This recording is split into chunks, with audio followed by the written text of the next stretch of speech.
Okay. Hi, everybody. This is a finale event for the 2021 Orchestration Challenge covering Manuel de Falla's Andaluza. And this year I got 165 entries, and wow, it was so much fun. It took 10 weeks, and actually, it probably would have taken more, but I took some steps to organize certain things, to have a few procedures set in place to help me get through things. And I think next year I have even more ideas, not to make it easy on me necessarily, but to just make it feasible. One of the big problems with an event like this is holding everybody's attention, because everybody gets excited at the beginning and then the attention level starts to sort of fade a little as things go on, and it's just the same piece over and over again. But by the same token, I think that sort of cultivates a kind of endurance and interest and excitement at just about the pure act of orchestration and comparing one work after the other. As a piano teacher, I used to teach the same piece, to 100 different kids over the course of a year. And what was, after about a year or two of doing this, I completely lost interest in the music for its own sake and became excited by what the music was doing in the mind of each student and how it was improving them. And I think that it's a different level. Obviously, selecting work by Faya, and that is really at the top level. It's something that I could listen to hundreds of times and not get bored by. So that is something that's a little different, but it is a very similar principle in looking at the same work through different eyes, and after a while the work just becomes a template for the ingeniousness of a couple of hundred people. It looks like we're headed in that direction. Um, so so far, this format is working. It The only thing I'm worried about is whether or not, like, it does end up having a cumulative effect on kind of having a lot of people who aren't interested and finally kind of get bored with it after a while, and then kind of lose touch with the channel. But that's something that I'll solve down the road if I need to. And I've got tons of things planned for November, so that should bring people back who may have kind of lost interest for a while. All right, so today's event is going to go like this. I'm going to answer orchestration questions that you might have. Any questions about the challenge? I can answer just about anything except for what next year's selection is going to be and the year after. They're both planned, and they're both going to be very, very different from what we've done before. And the parameters are going to change after a while as well. Then I'm going to answer some questions now, maybe for the next 20 minutes or so. And then I'm going to bring on a few of our participants. And um, these particular entrants to our orchestration challenge have actually been really, really helpful to me in keeping the energy going, and uh, having some great feedback for other scores, and really being hands on. So yeah, so I think that you'll enjoy hearing their perspectives and so on. Uh, so the first thing that I'm going to say at the beginning here, if you are somebody who has had your score evaluated by me and it's up on the channel and people have said nice things about your orchestration, then I want you to go thank them. Okay. you know, um, people may be grateful to me for doing this, and I appreciate that. But, like, the way to thank me for this is to comment on somebody else's score in a constructive way. That's really all I want at this point, is people interacting and growing together and sharing perspectives and strengths, and how to get through problems and so on and so forth. So if you haven't done that yet, whether you're a Patreon subscriber or a website subscriber, um, just take a minute to go say thanks for your great comment on my piece, or comment on somebody else's when you get a chance. But don't leave this event yet. Okay, so um, so I will now open the floor to any questions that people have got, starting with this one from Jonathan P. As you very well may ask, is the P batch of evaluations coming? And yeah, it is. It is definitely going to be released uh, either very late today, New Zealand time, or tomorrow morning. So it's this weekend is it. That's it. After that, I'm not going to release any more evaluations, except for one tiny little exception that I'll make for Alexandre Dekesh. He didn't send me his PDF, so um, Alexandre, if you're out there and you are listening to this and thinking, "Oh no, I didn't check my email," so go check your email. There are a ton of messages from me saying, "Oh no, last minute emergency. Send me your score." Okay, a PDF of it. I just got the audio files. I didn't get a PDF from you, which I kind of need to evaluate it. So now questions. Okay, is there a way to privately make suggestions about future evaluation process? I would say, since you are Patreon um, a Patreon supporter, just send me a PM on Patreon, or I think we may be in contact via email or something like that. This is something. This is working really, really well. This is my first time using StreamYard, and I don't intend this to be an advertisement for them. But before I was using Wirecast and one or two other applications, and they were just nerve wracking. I would look forward to. I would not look forward to doing live events. It just got to be more and more intimidating, and I really stuffed it up a couple of times, and wasn't too fond of that memory. But I'm really enjoying using this, and I would actually like to do live master classes on Patreon again, rather than just the very kind of cold, impersonal evaluations where I would just I would evaluate everybody's score without really talking to them. All right. 7 a.m. on a Sunday morning when most people would be happily snoozing in bed. You must be here in New Zealand. It is 7 in the morning here in New Zealand. Um, yeah, on a Sunday. It's going to be Halloween today here in New Zealand. So happy Halloween. We're probably going to have a lot of kids trick or treating who are not supposed to, but that's all right. All right. So here come some more official questions. All right. What do I think about studying composition with a teacher at a university? Is it worth it? What does it give? Okay, so I think I've already answered this in my my video on university education. I have to sort of sit up so my face doesn't get blocked out. Okay, so do I know what matters in composition competitions? It's a total crapshoot. You never know what they're looking for, and I kind of find them a little onerous and a little obnoxious, and uh, especially those composition competitions that ask for an entry fee. Right? I just feel like, well, that money is going to somebody. If it's going to the prize, then it's like a lottery, right? Nobody really knows what the judges are going to think is a good work, right? So I really gave up on them long ago, right? Like, it's very, very strange. A correlation is not causation, but right around the time that I gave up entering composition competitions is when I really went just completely, totally pro, and I didn't really need them anymore. So uh, anyhow, but that would be my reaction.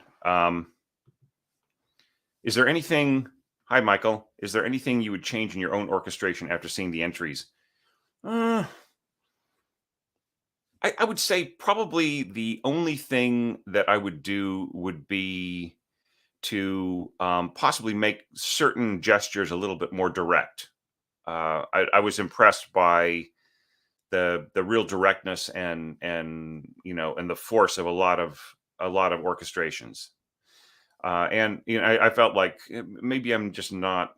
And there's one place where I felt like I could have connected two different sections together a little bit better. Yeah. So like say going into E, I think that's something that a pianist finesses, and there is a certain quality to the piano that allows you to change from staccatissimo to legato very very easily, and it's not so easy with an orchestra. So I'm not too, I'm happy with what I did, but I feel that that's something that I could probably, go and fix. But that's a really great question. Some people are saying some really nice things like this. Thank you, Jonathan. That's very, very kind of you.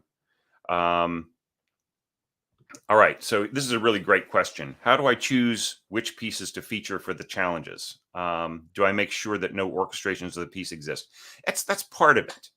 Um, there's an element where, like, if there's a very famous orchestration of something, I don't want people to go and listen to that and say, "Oh, I have to do something that's better than this or different than this," and so on. So that does play a bit of a role. I do have to admit, and it also has to be something that I feel I could orchestrate well, right? So if there are certain um, genres of music that use the composers of which scored for piano or for some smaller instrumentation that could be orchestrated that um, and those composers employed certain kinds of orchestration that I am not expert at, right? I mean, I might know a hell of a lot about orchestration, but I don't know everything.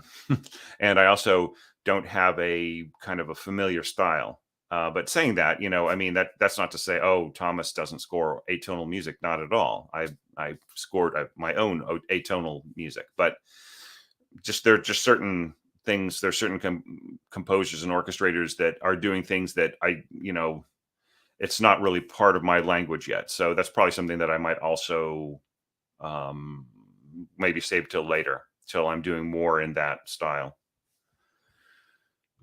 Okay. Anyone who can promise 10 minutes per website contribution to 5 people and take 2 hours must love what he's doing. You're right. I do love this. It's fine. It's the 10 minutes is just that if I only have 10 minutes of something to say about somebody's work, that they shouldn't feel bad. It's just, yeah. But I just found that it's one of these things where, like, the the amount of information I need to say to each person finds its own level. And this time it was like 15 to 20 minutes, right? Was like a turned out to be my personal minimum. Hi, Thomas. I don't have time to say hi to everybody. Um, okay. So I'm looking at the next question.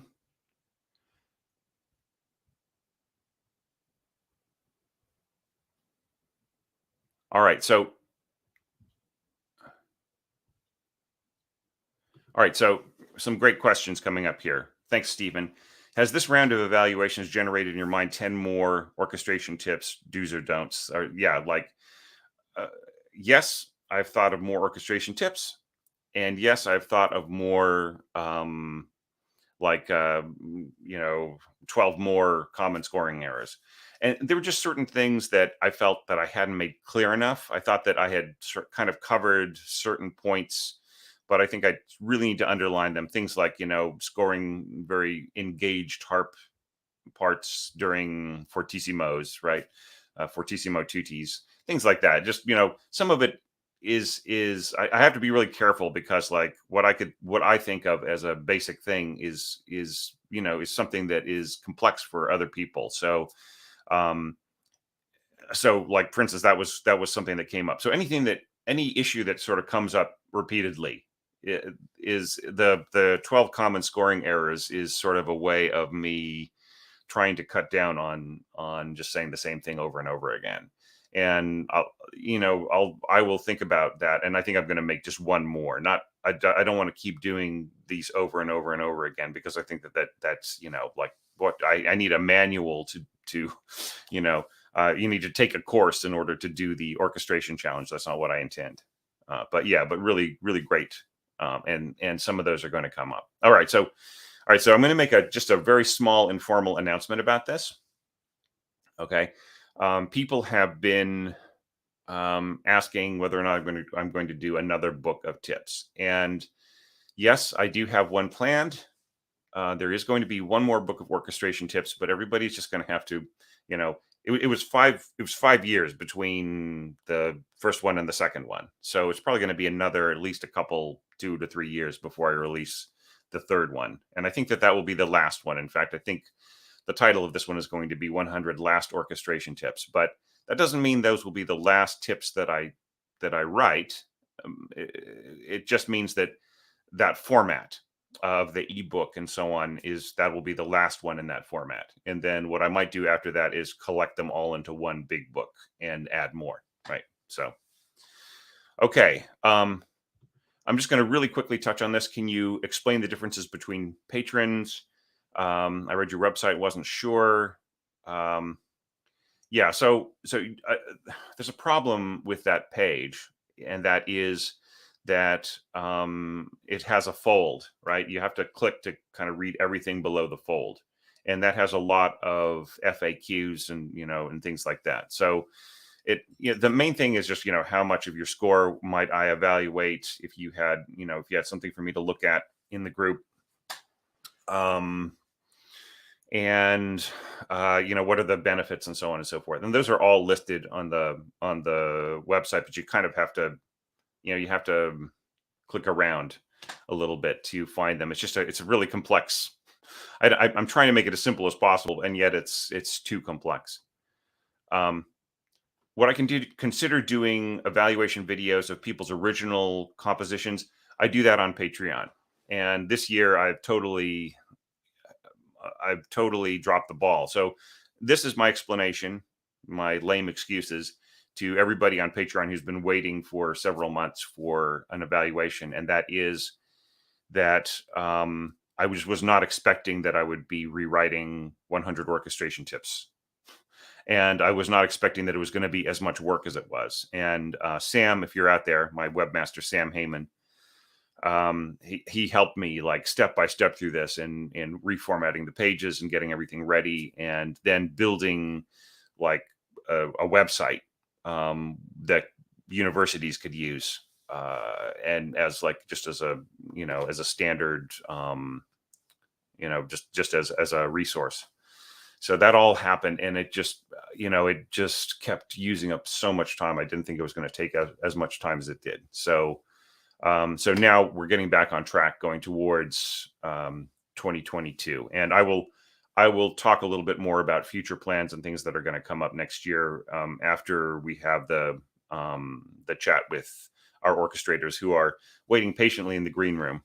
I'll take a couple more questions before, but save them up, and I will try to come back and answer some more after the Q&A with our orchestrators. All right, so one last question here. Okay, there was a piece I wanted to use for challenge, but needed to get the rights to. Was that the Defia piece? That one is still in the pipeline. Okay, so that's still in the pipeline. Okay, I might just wait.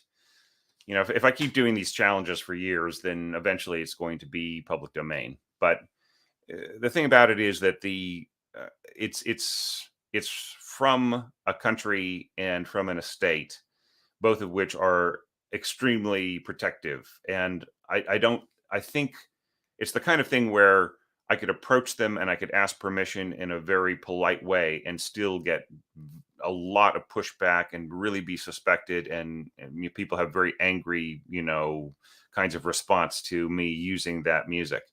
So I think I'm just going to wait this one out. But when I do finally introduce it, you guys are going to love it. You guys are, it's just going to be an incredible piece. That's all I can say about it. All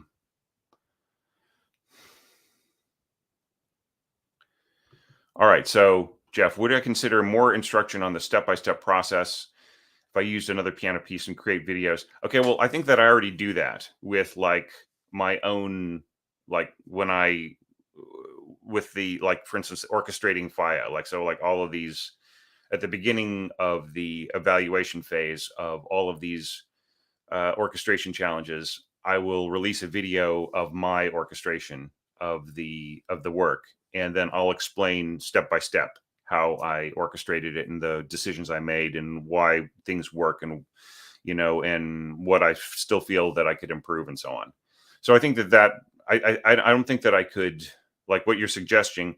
What you're suggesting is something I could not actually do for everybody's evaluation, but I certainly have. I've got a playlist on, like, I think it's called Piano to Orchestra, and I actually have several. I have all of the like orchestrating this person or that person videos from the orchestration challenges, and I also have the like a few other little bits and bobs. Like I orchestrated a piece by Edvard Grieg, and I go through, and that's actually a pretty basic piece of music and a basic orchestration. And then I also do that for a piece by Shostakovich, which is also just really basic work, a basic little, like, kind of kids piano piece, which I turned into something for like a big, like almost like a circus plus orchestra kind of act. Okay, so there are a lot of questions. Hang on, because I'm going to try to answer a lot of these. I'll come back, but just hopefully there won't be too many. And if there's some really, really good ones, then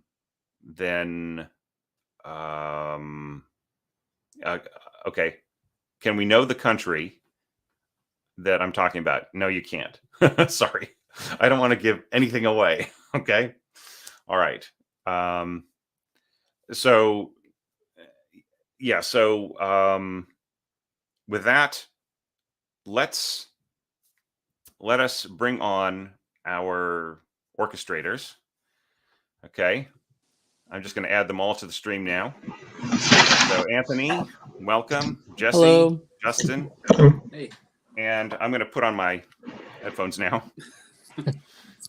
Hi, everybody. Hey. So this is something where, like, you guys are also welcome to ask our orchestrators some questions, if you got any for them, because you might have seen their evaluations. And any question is welcome. It's fine. If there's time to answer it, I'll try to bring it in to the conversation. But the thing about this is that, for the past several years, when I started making this into an annual challenge, I felt that, like, we would just sort of finish, and it wasn't like we fizzled out or anything, but it was just more that, I felt that we didn't really have any sense of closure, right? Like a real. So this is really great to sort of bring some people in and to talk, about, their favorite moments and what they enjoy about their orchestrating and so on. So why don't we start? Let's start with Anthony, okay? And so I'm gonna just ask you, what was some of your favorite moment? What was your? I don't want to use the word favorite, but what was a very notable moment for you in the orchestration of this work by another orchestrator? And then what are some things that you sort of learned or really liked about what you did in your own orchestration? Yeah, sure. Well, first of all, it was kind of a trip to hear the my orchestration after listening to. I think I got through, I got through a lot of them. I followed along with something like 55 or 60, and then hearing mine, it was like unrecognizable, and I could hear the advice before, like as I was listening to it, I was like, oh, I must have learned some, because I could hear some of the problems that had come up time and again. There were two moments in particular. I can't remember who did the orchestra. I left a comment that it was like, oh, this took me to, I just so cool that it was like in the midst of, so many, there are just so many ways you can orchestrate this same thing, and it can feel so many different ways. And then the end of Justin's, there's this bell, and it sounds like a cold sort of like cathedral-y, like Spanish street. And I just thought that was so cool that like he was able to evoke a scene so different than the festival. Yeah. I loved that. Just loved it. That's and awesome. In terms of, yeah, Go ahead. In terms of my process, I was trying to figure out Sibelius while I was doing this, and on the first pass through, I adapted the piano score for string quartet, and then I orchestrated from there. And that was an experiment where I was like just trying to see how that would work and if it would work. And that was pretty exciting. I mostly compose for piano, and to try something new, like, oh, maybe I can orchestrate in this new method. That was the highlight for me.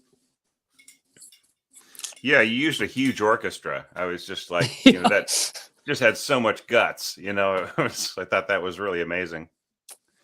Thank you. Hey, let's move on to Justin. Okay, and so same questions. So what was a very notable moment in somebody else's orchestration, and how do you feel about what were some really cool moments in your own orchestration that you're still thinking about now?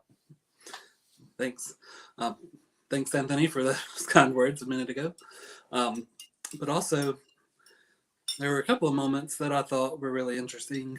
There was one piece that I think it added a couple of bars at the beginning. I think it started with a timpani, maybe a couple of quarter notes on timpani, and that was just really interesting to see somebody take the beginning and kind of add a little bit of an intro to it of their own variety. So that was neat. And then it was just really cool to see, I think you said 166 entries, and every single one of them is different with their own uniqueness and variety. Yep. And that to me is really what fascinates me about this, is that, that many people can look at the same piece of paper, the same notes on the piece of paper, and come up with, so many different things to do with it and interpretations for it. There was some really interesting instrumentation that was used with the saxophones, or saxophone quartets in some entries, and different auxiliary instruments, and a lot of percussion. Got to hear a lot of percussion in this entry. I think it really lended itself to that, adding in some more variety in percussive instruments. But yeah, just watching some of these entries, and I think I'm probably only about halfway through them at this point, so I haven't gotten to everybody yet. But watching a lot of the entries, I hear things or see things, and then get your feedback to those people, and I'm thinking, oh man, I made that same mistake, or he's gonna nail me on that one too, and so just thinking about that. All the same, I mean, just thinking about it, it's something I want to thank all three of you guys, and a lot of people out there in YouTube land, and that is like how we've had thousands of comments now, very supportive. There's some great feedback in there, some things that I didn't have time to say or that I didn't even think to say, and and there was like not one trolling comment or one comment where somebody like just got really up themselves and started kind of preaching or demanding or insisting, or and I thought that was just fantastic, and you three guys are just like really left a lot of great comments, so it's I especially enjoy bringing you into this. Yeah. So, you have any sort of final thoughts about your own work? Justin, about your own orchestration? Sure. There were a lot of things that I thought could be improved, but then I thought, I did have some interesting ideas and some things that other people didn't think of, like the section B with the trumpets. I think Jesse left a comment for me and called them laughing trumpets. They do kind of sound like that. But, just little fun things like that I try to throw in. And I use the saxophone. It's the first time I've orchestrated with a saxophone. I just thought, if I'm going to try it, this is the time. This is the way to do it and get some feedback. It's interesting. A lot of people went for saxophone where there was alto, and it was funny. Right at the end, a bunch of soprano saxophone solos came in, and I was thinking, well, it's sort of a similarity to a Spanish trumpet, or there are other cultural folk Spanish instruments that sound very much like a soprano saxophone. There are a couple of the double reed folk instruments that just are really loud, sort of a Spanish version of a shawm almost, and have that kind of intensity. It's almost a trumpet. So speaking of Jesse, let's see where you're at, Jesse. So same questions. What something notable about somebody else's work, and something that you still remember about your own. Yeah, I mentioned Justin's laughing trumpets. I thought that was hilarious. Every time I hear it, I have to laugh a little in a good way. And but yeah, Simon Nathan had this triple xylophone, which is just, like, who would have thought of that? It was great. And I think he only did the first section, so we don't know what would have happened the other sections. But and then there was a pared down version with accordion, kind of like a cantina experience, which is also a neat idea. And then I think it's already mentioned, but like somebody who was dropping beats, just kind of reworking the piece in a different way that I would have not thought of. I think it was at 5/4 in some parts, but it changed tempo a lot. Yeah, I appreciate just that, like creativity, even if maybe it doesn't work for everyone, but that's okay if it works for the person doing it. Sure. So how about your own work? Are there some moments about that where you sort of felt like there was something you did that you'd never done before, or some where you feel you progressed or learned something new? Well, all of the above. I was really into Defia even before you announced this thing. It was just like this was the year of Defia for me for some reason, and I've always loved Spanish music. I was into Albanese when I was in college. I was badly trying to play it on the guitar and things like that. But were you badly trying to play it on the guitar, or were you trying to play it on the guitar badly? Well, I was trying to play it well, but I wasn't really trying. I wasn't learning. Yeah. So, but I listened to enough of it in any case, and I wrote some stuff. But the point is, I think for Defia, I was ready for this challenge, and last year's challenge was my first one at all, and I think maybe I could have made a fewer mistakes this go around than I did if I were to have spent as much time as I did on it last time. But I went kind of all out with a mock-up because I didn't know what to expect. If everyone's going to do these really fancy mock-ups, I didn't want to be just like the guy without a good mock-up. So this time I just did no performer and left it at that and focused my energies on the creativity only. I thought it turned out great, frankly. Yeah, thanks. Yeah. Well, I of course, I knew I knew Defia's Nights in the Garden of Spain, so I thought immediately I got to keep the piano, and I'm going to have some singing. I just love that feature of that piece, so I thought it was kind of perfect for that, especially the really low. I don't know the really low, very loud piano that kind of has that bass line in the beginning. I just thought that worked really well. And it seemed a little bit like cheating, but Well, yeah, I felt that was a very original element, the soprano solo. But I wanted like words. Well, I do too, but I don't know Spanish. Yeah. Oh well. I don't think it would work as well in English or Dutch. Fair enough. I mean, I once wrote something for a Bulgarian mystery choir. The Mysterious Voices. There was a version of that on the West Coast, and one of their members asked me to write something. So I wrote a poem, and then I had to translate it into Bulgarian, and then I scored it. But then I thought, this is the concept of cultural appropriation was not really on the radar at that point, but I just didn't really feel right about it. I felt like it was kind of phony, you know what I mean? Like, Yeah. And I think like probably if I were to do something like this again, I would work with a Bulgarian poet, right? And Yeah. with musicians directly to see, or just come up with my own thing, you know, rather than trying to emulate other people's culture. Yeah, I struggle with that sometimes too when there's words involved. I don't always know what to do with that. But Sure. yeah, as far as like, you know, like my own piece is concerned, like you asked what if I was going to maybe if I learned some things. Of course, I'm not going to score the trumpet up that high again. Fair enough. Not that trumpet anyway. But I think also just I'm going to bring back that soprano because, yeah, I mean, if you're going to have a singer on stage, I wasn't sure what the other pieces I'm actually orchestrating the other ones too. And I wasn't sure if I was going to have the singer in the other ones. So I thought maybe just that snipper's enough for that if she comes back, Sure. he or she. What I would recommend is trying to find some instrument that can double it, you know, whether it's oboe or just in case you don't get the singer, right? Yeah. You know.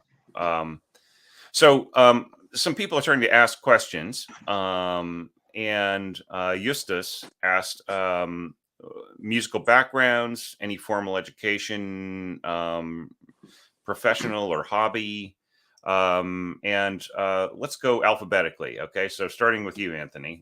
What's your background, and are you going pro, or is this something that you're building towards? Yeah, I mean, I would love to go pro. I don't know how I would do that. This is very much like my job after my job. You know, I'm a coffee roaster, and well, I mean, that can be cool, man. it can love be working cool. with Yeah, food. Yeah, We all thank you. Yeah, but I'm self-taught with music. I went to school for theater. I have an acting degree. My cat wants to say hello. Awesome. But I'm self-taught with music. I taught myself how to play guitar, and I'm a songwriter, so I have like, you know, 400 songs, 450 songs. Wow. And I just recently decided to sort of start really doing, you know, friends film, you know, like compositions for, you know, just local stuff. And I mean, I've composed the outline of a symphony that I'm going to try to orchestrate. You know, but I orchestrate from piano, and I'm just self-taught, so I'm making it up as I go along. Well, look, you know, as long as you are on Patreon anyways, once you start getting pages from that, you know, just send them to me, and we'll make it part of the evaluation. And you know, hopefully like these master classes like I'm talking about, like since this is just incredibly easy using StreamYard, I'd like to bring that back and just, you know, so maybe it's some things that we could talk about, and you know, maybe have evaluate 2 or 3 different scores at once and have the orchestrators give each other some feedback. I think that would be really cool. So I'd love that. So your idea of scoring that is great. Just like my one bit of thought about like a symphony is like a symphony is kind of like a public work. Like it's something that you undertake when you have a public, and it's something kind of like talking back and forth with them. And so you might think, well, like that's wow, how could that be possible for me where I am at now? And the thing is like, you know, I have been at that point where, you know, you're just sort of a DIY composer, and you know, you don't really have that connection. But I had this one connection, and that was that I had been in this youth orchestra in my teens, and in my 20s, that youth orchestra was coming up on their 30th anniversary. And so I got in touch with the conductor, and I wrote them a symphony that was based on some local history. So that was cool. So I had a sort of a public baked into it. And then what was really great was when they had the anniversary concert, like 150 musicians showed up for the rehearsal and the concert. And so like these poor kids had been working on my symphony. I thought, oh, this is never going to work. And then half the half the alumni who showed up to play were professionals. So that was like, 40 or 50 professionals on stage with all these other fairly decent musicians and students and so on. So that's an example. So I would just say like, if there's something, if there's something like you really are determined to like eventually make it work for a kind of a public or some kind of thing, that's an example of how it could work. So I would say, like, if you're going to dream large, right? I'm going to write a symphony. It doesn't hurt to dream large of like how it could have some relevance to where you are, to the resources that are available in your area and so on. So yeah, so don't give up on it. I used to really, rain on people's ideas of writing symphonies, but now I'm coming around, I think, a little bit. All right, Jeff, go ahead. No, I'm sorry. All right, so let's ask the same questions of Jesse. Some background, your professional status as a musician, and so on. Well, yeah, I started off when I had this spark, as a kid. I didn't know much about composition. I was in Georgia at the time, and there were music programs. I was at a pretty good high school, but there wasn't anything specifically for composition. I took one music theory class. That was all they had. But I got my first computer for the specific purpose of composing at that time, and haven't looked back. But yeah, I am a web developer now, and I had gone into music and studied it for 1 year, kind of altogether, if you piece it all together. But both times, I think it was just, for me, I just felt like I could make it my hobby full, and I would enjoy the process still. Like this process of composing is where I get my spark. And I didn't see so much opportunity out there for composers, and wasn't really seeing if I wanted to be a music theory teacher or anything like that at the time. So, but yeah, I had a break of about 10 years and I didn't do any of that stuff, but I'm finally getting back into it, and I'm trying to be, make it the job after my job. Right. Not just take it for granted that I just scribble a couple of notes and that's that, because you don't get very far that way. Yeah. Well, I mean, if I might say so, I think it's not an unreasonable, judging from your kind of, the quality of what you're doing, it's not unreasonable to imagine you taking it more professionally and going further with it. So thanks. The one thing I just want to say, just, for the audience and for my guests, and that is,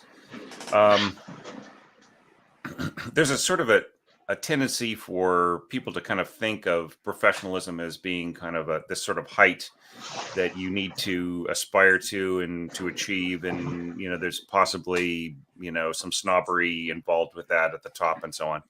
And the way that I think about it is professionalism is more of like a template for how to do something right. Do you know what I mean? It's like, when it all comes down to it, and there's a lot of money riding on it and a lot of people's time and so on, the like the right way to do something that is just dependable and that is done by the people who are at the top of the field, that's something we should pay attention to and just see how much we can incorporate that into what we do. But what matters for everybody in the community is this passion, right? That's what this is all about. There's nothing exclusive. You don't have to have some sort of degree or you don't have to have the orchestration fairy, sort of bonk you on the head. It's I think that as long as everybody has the passion and is learning and progressing and so on and so forth and getting better at it and learning from professional musicians and so on and how to do things, I think that's a way of sort of equalizing where we are all on this road and being able to share those resources and talking. Of course, we're just getting into the mission statement of Orchestration Online, but I think that it doesn't have to be this kind of big doorway and big wall that people can't get across. I think that the processes, the professional processes, are what's important more than at least to our personal development as artists. Then of course, like the more that you can bank on that, like the more that can pay for itself, then the more that of it you can do, obviously. But yeah. All right. So thank you, Jesse. Now, same question for Justin. Lay it on us. So my background a little bit. I took piano lessons when I was younger and just kind of started out there. I remember, I've had an interest in music for a long time, even before that. I took some drum set lessons. You see some cymbals and toms and stuff back here behind me. But so I kind of you are a very popular neighbor. Yeah. Maybe a space between the houses next to me. But so I did that, and then in high school started getting more interested in composition. Kind of like Jesse. I'm from Alabama, right next to Georgia, so wasn't really any classes or anything. We didn't even have any orchestras in school. We had concert bands, symphonic bands, those kind of things. So I did that. I was a percussionist there, and that kind of sparked my interest in composition, I think, and talked my dad into getting me my first copy of Finale print music, I think it was at the time. Just like little cheap, $50, $70 version. So I started playing with that, days. And then just kind of as a hobby, and it's still a hobby for me. Like the other guy said, I don't do this full time. I've got another job that pays the bills, and then I just do this when I get home for fun. And just I would love to do it, as my career and move forward into that, but not quite there yet. So maybe one day. What sort of interest would you want to go in? What direction would be like concert, film, game? I've gone back and forth with that. I used to be, really wanting to be a film composer, just listening to all the John Williams stuff and thinking, man, this is the avenue. This is it. This is what I need to do. And then I've actually done. One of my friends is a playwright, just kind of an amateur playwright, and we did some things through the church, and I did some scoring and incidental music for that, and then so those kind of things. And then I've had one paid gig for kind of a documentary type film, so just little things like that. But then the more I've done it, the more I've realized the orchestra is really what I'm most passionate about. That's the kind of music I like to listen to. I'm fine with synthesizers and electronics and guitars and stuff like that. That's all fun, but writing for the orchestra is really my passion. And so I guess concert music would be the direction to go there. So, through orchestrating or composing. I like to do both. So actually, what's great is that you've got that. You've got the grounding in in working with electronic music and so on and so forth, because a lot of what's happening now is like kind of like a mixture of live and mock-up kind of scoring, where nobody's really listening too closely to what the orchestra's doing, but they want to know that the soloist is real, so so I mean that's the way the entire Babylon 5 soundtrack was recorded too. It was mostly synthesizer, but like all the soloists, anything you could hear close up was a real person. So yeah. Well, one thing to me that a lot of film scores nowadays, they'll record the horns or the brass section, and then they'll record the strings and kind of mix it all together in the end. But I like the idea and the challenge of trying to balance everything all together, dynamically, texturally, and everything. So, I think that's what kind of drove me more towards the concert side, and just wanting to just be able to do those organic elements more so than kind of the synthesized version of it, so to speak, that you see in a lot of films these days. And I enjoy that stuff too, don't get me wrong. I love film scores. There's a whole bookcase of collected film scores behind me here that probably spent way too much money on, but I need to evaluate some of those. Yeah. I mean, that's something that's like really great, is like Omni and Chris Siddle, and they're coming out with these scores that I can get permission from the publisher to share some on the screen, and hopefully I I won't get hammered too hard by YouTube's content ID system for having a little snippet of it and so on and talking about it. So so before we close out our group discussion here, are there any suggestions that you guys would have for me about improving the process, or B, suggesting a composer or genre, culture, country, style that I could use for an orchestration challenge? So let's go reverse order this time. Let's start with Justin, Jesse, and then Anthony. All right. Well, one thing I really thought was interesting this year that I think I've done the last 3 or 4 of these things, and all the pieces have been so unique. I think I started with the Bartok, right? Kind of a wild and crazy, fun little piece, and then the Mussorgsky that was more flowy, and then the Boulanger, of course, that was a whole different kind of a romantic, jazzy kind of vibe. And then this one, they're all so unique, and it's so much fun to just see what I can do with those different styles of pieces. So I do like the variety that we get with the challenges in that regard. But I liked this year that you did the evaluation criteria. I don't remember doing that in the past. That was new. Yeah. So that was kind of cool to kind of see. I would not have been able to make it through 166 scores if I didn't have some kind of template, but thanks for that. Yeah. And any particular piece or composer or? I don't know. I always thought it'd be cool to do some, like maybe some Chopin or something, really pianistic and difficult like that. That would be a huge challenge to orchestrate, but it would also be a lot of fun to see what everyone could do with it. Yep. Or Liszt, or one of those more pianistic type guys. Okay. And then I always like kind of the Rachmaninoff preludes, but a lot of that stuff is probably copyright still, I imagine.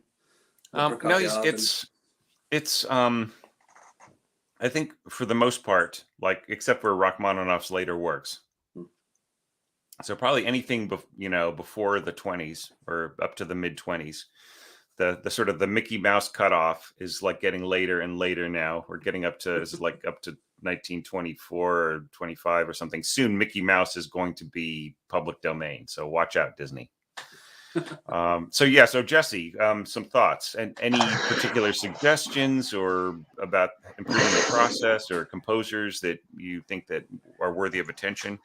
Yeah, I wrote some things down, but off the cuff a little bit. I don't know. Just I think the process worked really well. I'm often very concerned for you because I can't imagine doing this. I wonder to some degree, like how much would you recommend for people to actually watch? Because I know some people here are able to do a lot of watching. I can watch a few and then skim through here and there, pick a few that I really like. But maybe it would be helpful to say, like, to tell people, hey, maybe pick 10 that you watch all the way through. Right. Because it's kind of it gets so daunting for me that I'm like, I don't know. I'm gonna listen to the mock-up and then we'll see. Right. One other thing, real quick.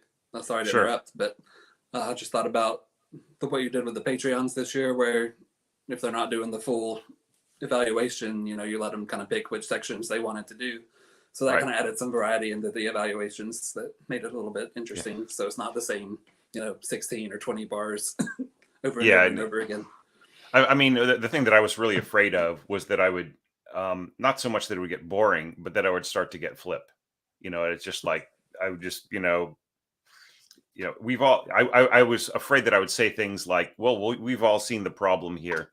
I just don't want, I won't, the person who is giving me that evaluation may not have seen anything, and they may have just gone straight to theirs, and that's all they have time for in their life. Right. So I can't, it's sort of like, there's a lot of French nonfiction and literature that it has things like that, let's say the man of the 19th of November. And, it's like, well, what is that? I have to look it up, or they'll say like, well, as everybody knows. And I mean, some of that creeps into, scholarly East Coast American writing too. So I don't want to be that guy, that just starts to reference everything. So thanks. That's well taken. I appreciate that. But Jesse, any comments about like possible composers, genres, countries, cultures? Well, I mean, I don't have that many ideas for that. I wanted to quickly back up for a sec to the last point, though. It was the stuff you were doing with the first time I saw it was like these last couple Patreon ones where you actually have markers in the YouTube thing to skip to different sections. I think that was incredibly useful, especially if you could skip over that first part where it's it's the Defia piano piece, because I've heard it a zillion times, you've heard it a zillion times, but of course anybody coming into the video the first time might not have, so they might want to hear that. But as far as genres, I mean, I would have said Albanese, but for this year, I think the Chopin idea is actually kind of great, because it's a challenge to take something that is so pianistic and make it not sound like a piano. What do you do with all those arpeggios? Yeah, I mean, it's like for instance, Les Sylphides, right? Is the example, isn't it? Like of Chopin's music being turned into a ballet and then orchestrated unsuccessfully over and over and over again until finally people started. I think Ravel orchestrated at least one or two, and those were not in the end the ones that the ballet world accepted. So, like, what does the ballet world want? Do they want great orchestration? They do, but they don't want necessarily orchestration that is in love with itself and not with the dancers. Right? So that can be the problem in a lot of great ballet scores that weren't successful ballets. We still think of today, that is some of the greatest music ever written, but did it really reach out to the dancer? Did it offer the ability of the dancer at the time something to do with themselves, right? So, and actually the truth is that the example that's held up as like the worst, the Rite of Spring, actually, it did not have a choreographer who was very organized, but their choreography was inspired and the ballet troupe was eventually able to do it. It was just, I've written about this, so I'll shut up now. But anyways, but that's what I would say. So like, that's our job as the orchestrator. You might the quintessential orchestration of something might end up being by somebody you've never heard of, right? But it just works for the person who needed it orchestrated. All right, so Anthony, I'm not forgetting you at all, my friend. And so I just want to know, like, what do you think? Like, is there anything I can do? This is like your first challenge, I think. So it is. I've watched for a while though. Yeah, somebody starting off just completely, new. What do you think? Is there anything I can improve, or what is working or not working about the process? And do you have any suggestions? I think most of the process is actually working really well. I think for you, and as there are more entrants, it might be a good idea to get an assistant.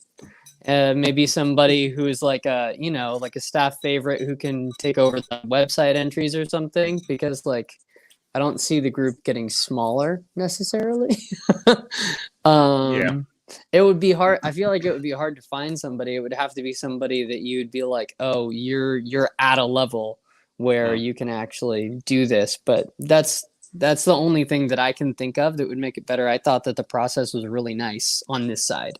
I especially in those like long strings of evaluations, you would start the video and I'd be like, oh man, he's just going, like you really worked really hard on this. And I was like, he's doing it solo, it's impressive, but it's also like, oh, that's what I would say, but that's just older brother Anthony being like, is Thomas okay?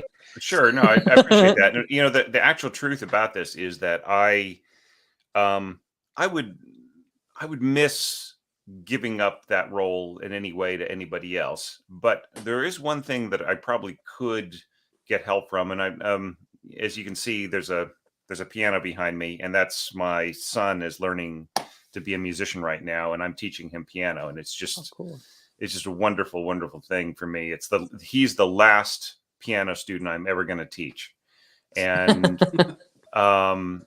it's I'm thinking maybe I will train him to go through my email and compile people's scores and set up videos, and so like all of the organizational stuff I had worked out pretty well this year, and I had certain processes in place and so on, which I think would be easy to teach. So if I had him or somebody else very close doing all that stuff for me, then it would make it really easy to just come in and just do the evaluation and do the study on the person's work and know what to say.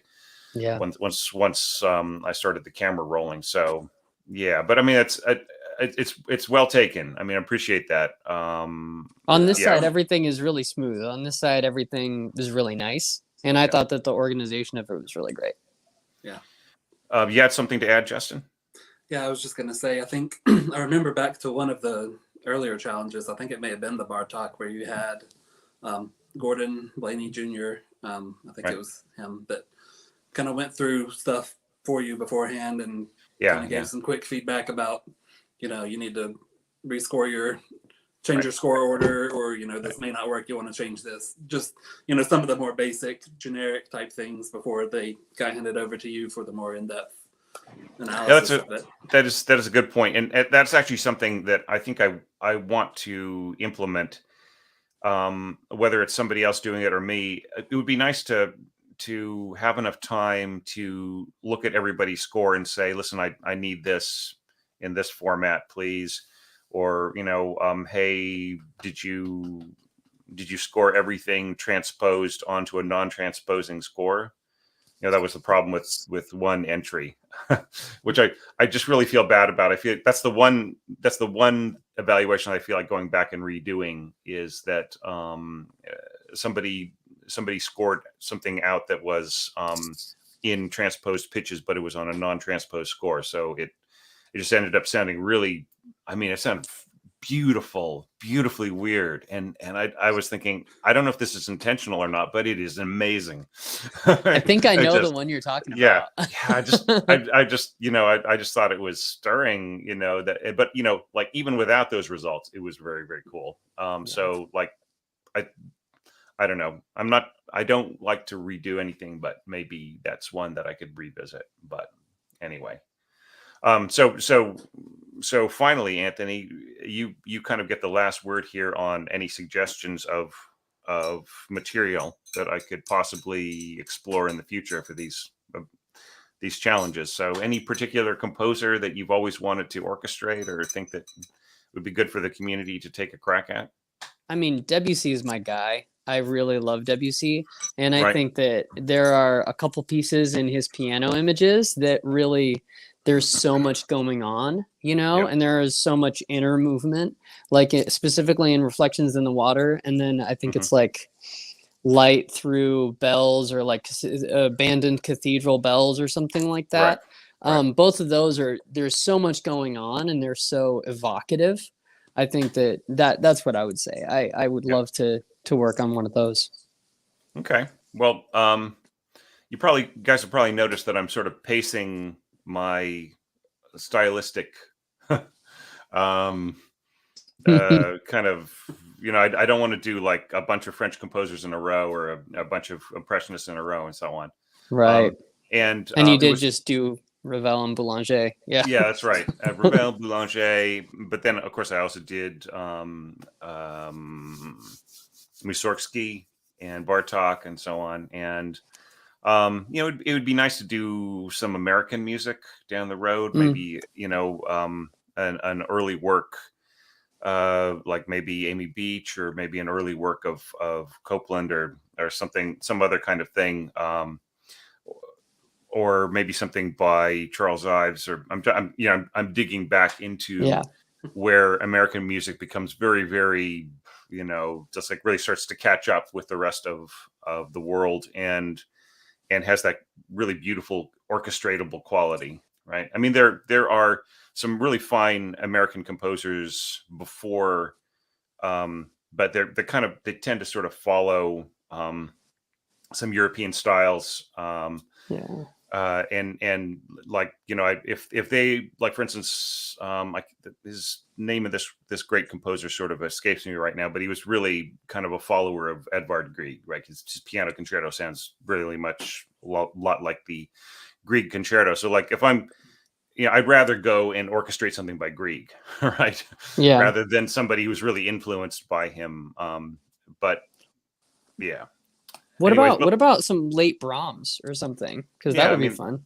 that's a good thought. And I've also thought like there's some late Liszt piano scoring that's almost impressionistic. You know, they're like the impressionism did not come from out of a vacuum. You know, there are people who kind of glanced off of that style, and you know, and it, you know, it's, I think for a lot of composers back then it was a mood, right? And Debussy took it further and said, well, this is not a mood, this is a style, right? And even he, you know, was not always impressionistic in his scoring either. So No. Sibelius, I don't know. Yeah, that, you know, that would be. I was actually worried when I announced this, like, or it started to occur to me over the past couple of days, that people would say, "Oh, finale! Oh, he's doing something on finale." Well, you know, I'm only up to like 2.3, but like, you know, this is going to be a seminar. I'm a finale user, so I was thinking, oh no. So like now you're saying Sibelius, so like, that's, it further complicates things. Well, it's unfortunate. I mean, you know, it's nice that they named the software after the composer, but Right. you know, now conflates the two. Well, you know, God help us if like I find a piece by Dorico that I want us all to orchestrate. But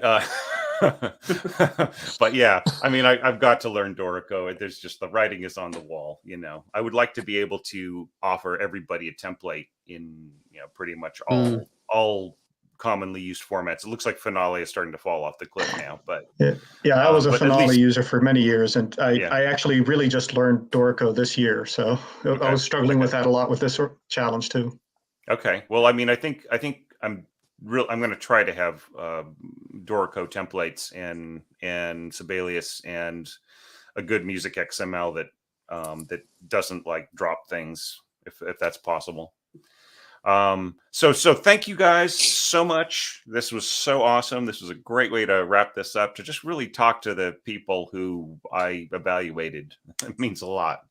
And, you know, all three of you guys and many, many more who entered just had the most awesome scores, and, you know, taught me things, you know, in terms of the compass of the imagination and stuff that I would just never have thought, you know. So thanks so much, you guys. And thanks to everybody else out there. So I'm going Thank you, to Thomas. continue on answering questions, but I'm going to say goodbye to you guys. Goodbye, Anthony, Jesse, Justin. Thanks so much for being part of this. And I'll see you guys on the Patreon feed and just PMing and stuff. All right. Yeah. Thank you for having us, Thomas. Really appreciate it. Thank you. Thank you. All right. See you guys soon. Right. See you. Bye. Okay. So now back to your questions. Oh yeah. Somebody says, oh my God, I thought this was a Finale software discussion. Maybe you're just kidding, but yeah. Would I like a Dorico template to start adapting? That's very, very kind of you, Adrian, and I'll be in contact with you about that as I get closer to it. I'll be talking to my Dorico experts and so on. So I'm just going to scroll back up the feed here and just make sure that I didn't miss any cool questions. Okay, so all right. Okay, so Ryan, when will I do a score analysis of Daphnis and Chloe? It's going to have to be a ways down the road. I have a couple of other things planned, but what I might do is a masterclass on certain areas of Daphnis and Chloe, because it's you know, it's like one of Ravel's greatest works. I mean, honestly speaking, if I've done something on the planets and Rite of Spring, then I should do an entire lecture series on Daphnis and Chloe. But I mean, that would be the longest work except for maybe Symphonie Fantastique, which ended up being 25 videos, of which I still have to share the last 5 videos with you guys. So yeah, so it's coming. It's within the next 3 years. I'll be releasing some kind of score analysis or masterclass or something else of Daphnis and Chloe. Masterclass sooner if I don't do a full lecture later. Okay. How would I feel if somebody submitted an orchestration for wind band instead of symphony orchestra? That happens all the time. People have sent me scores for like cantina bands. I think there was one that was for like an Argentinian tango band or something like that. It was like had guitar and clarinet and bandoneon and so on. So yeah. All right, Julianne. Am I still planning on releasing a course on brass instruments on Mac Pro Video or elsewhere? Yes. Okay, so here we're getting into the like plans for the future. All right. So I'll discuss it now. It's a very good question, Julianne. So we would already have them released if it wasn't for COVID. All right. There were several suggestions. There is a resource of hiring, the kind of people who play on orchestra soundtracks in LA and so on. There was something in place for me to visit and just record everything all of the excerpts that I would need for brass, including possibly a horn quartet and so on. But it just looks like that.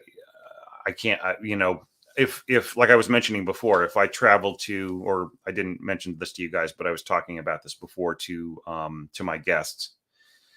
That is like if I leave New Zealand and I come back on business, if I leave New Zealand on business and I come back, I have to pay for quarantine, for 2 weeks of quarantine, which is like $3,000. So that's more of an investment that I can make in this course right now.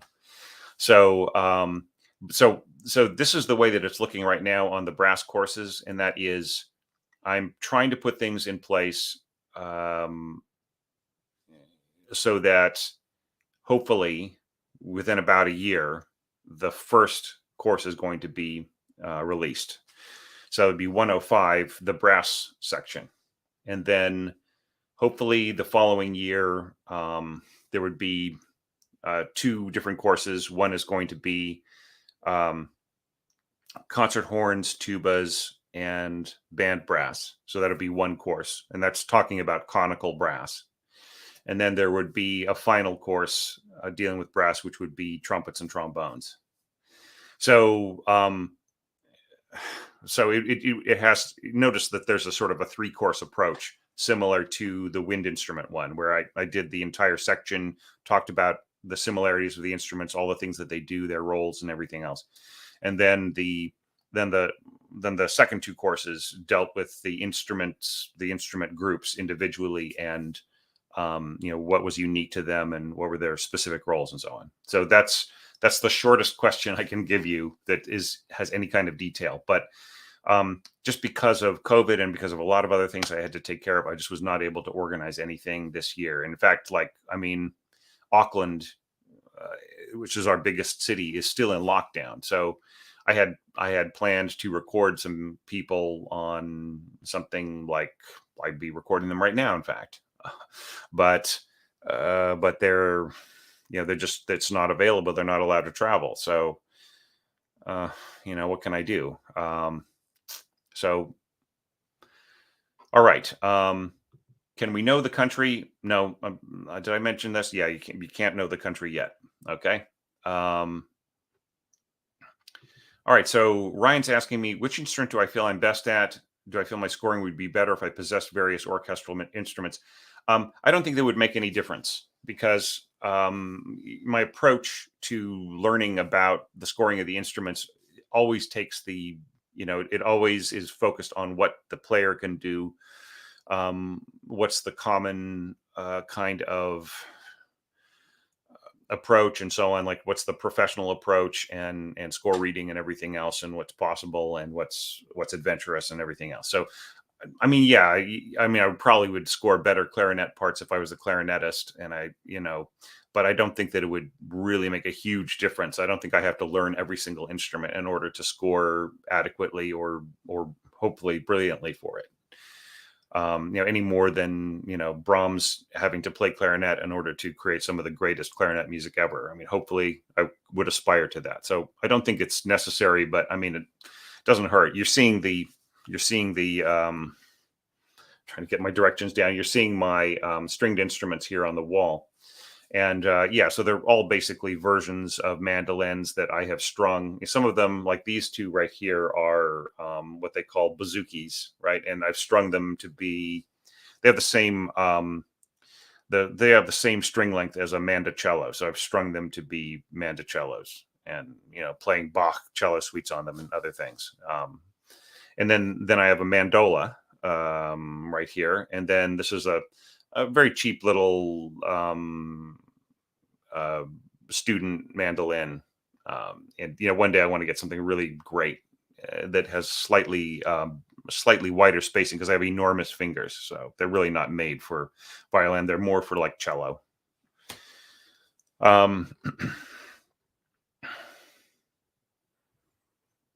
Okay.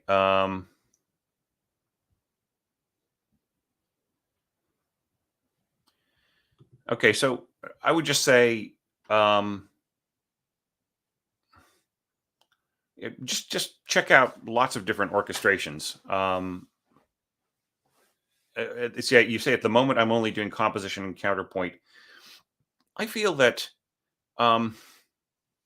instrumentation is something that you should learn right from the very beginning, right? So composition and counterpoint, that's great. Well, what are you composing for? For piano? Or maybe you should compose for violin if you're a pianist, and learn from working with the violinist, right? And so, I mean, you still don't have to orchestrate.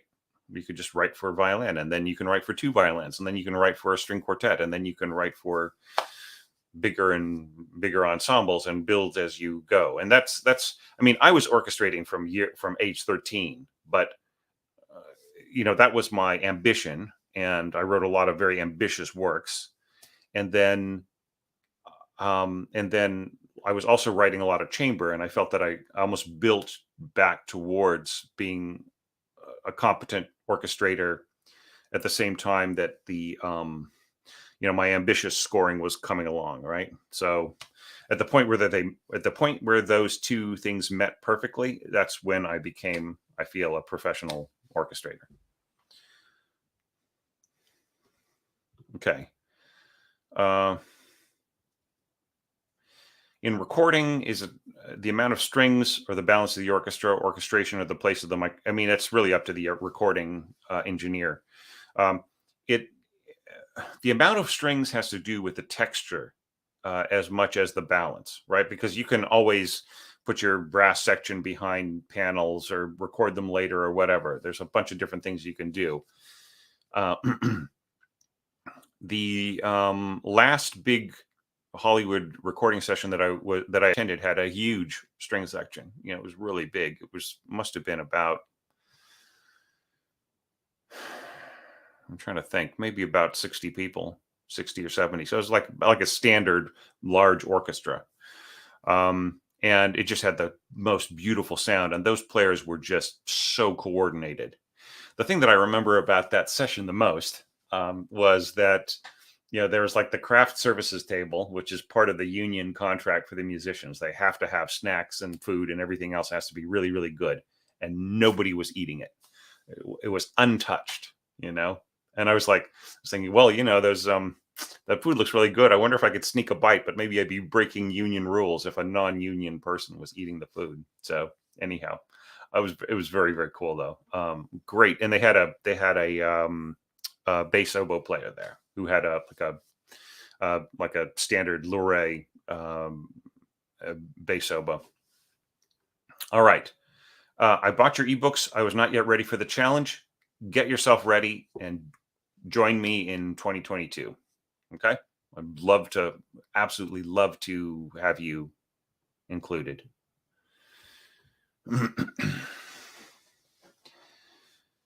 I made suggestions, quite a few added instruments, guidelines about going, just so long as you know what you're doing, right? Or you want to learn from my suggestion. I feel like I'm kind of stuck behind the comment here. I wonder if there's a way of sizing this smaller. So yeah, I would say just so long as you are aware, like using something that is really unfamiliar to you, if that's a chance for you to learn more about it from what I have to say, then that's fine.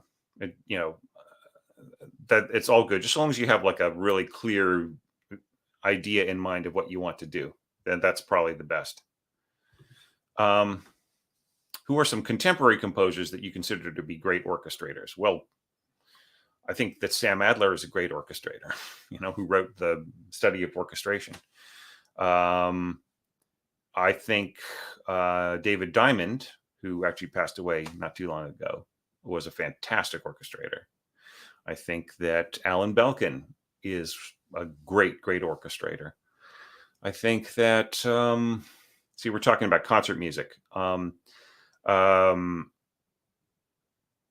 Whatever you may think about like minimalism as a style, I think that the minimalist composers that we all know pretty well are actually really good orchestrators. Terry Riley, I really love the orchestration for Akhenaton by Philip Glass, and some other things that he's done. Steve Reich's Music for 18 Instruments, that is a beautifully orchestrated work. And then John Adams, I think he's a really, really good orchestrator. He actually trained my friend Carolyn Yarnell, who I consider to be one of the great, she's not famous, right? She should be, because she's a really great composer. And she was trained by John Adams, and she's a fantastic orchestrator.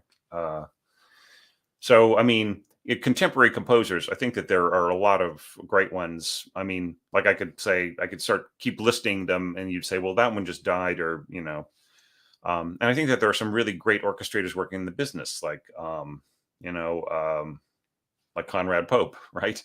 And Tim Davies. We've got some of these people in our own group who are just phenomenal orchestrators, and they have these really, really great ideas. Like, putting the tuba on top of the bass trombone. I think that's a Conrad Pope trick. So, and it works, right, if you do it right.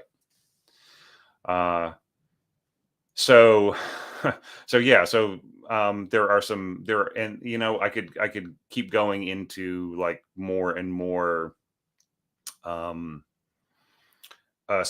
almost specialty, like stylized. Now here in New Zealand, we have some great composers that are sort of like at the kind of the top of the mark, and they're all great orchestrators. John Rimmer, Eve DeCastro Robinson, Gareth Farr is a fantastic orchestrator. Mike Norris is superb. Clara Cowan, John Elmsley, Anthony Ritchie. It would be hard. These people are all friends of mine. I'm not trying to promote them or anything, but they're all fantastic. And then the San Francisco scene that I kind of grew up in as a baby orchestrator, as a baby composer, had fantastic. I was in groups. Sarah Michael is a really great orchestrator. Alexis Ulrich is a fantastic orchestrator. People around that scene are doing really great stuff. Okay.